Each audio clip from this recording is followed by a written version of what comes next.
Friends, మీరు పని చేయకపోయినా ప్రతి నెల 50,000 ప్యాసివ్ ఇన్కమ్ రావాలా? అయితే ఈ విషయం తప్పకుండా తెలుసుకోండి. మనం పని చేసి సంపాదించేది యాక్టివ్ ఇన్కమ్, కానీ పని చేయకుండానే వచ్చేది ప్యాసివ్ ఇన్కమ్.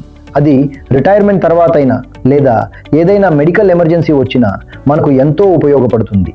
కానీ ఈరోజు 50,000 సరిపోతే ఇంకో 10 years తర్వాత అదే 50,000 సరిపోదు.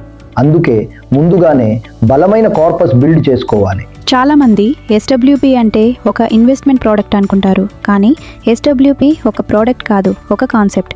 ఎలా రెంట్కి ఇచ్చిన హౌస్ నుంచి ప్రతి నెల రెంటల్ ఇన్కమ్ వస్తుందో అలాగే సరైన ఇన్వెస్ట్మెంట్ ప్లానింగ్ ద్వారా ప్యాసివ్ ఇన్కమ్ కూడా పొందొచ్చు.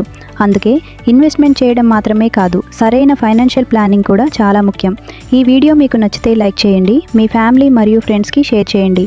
అలాగే ఇలాంటి హెల్త్ ఇన్సూరెన్స్, మ్యూచువల్ ఫండ్స్ మరియు ఫైనాన్షియల్ ప్లానింగ్ సంబంధిత వీడియోస్ కోసం మా ఛానల్ని సబ్స్క్రైబ్ చేయండి.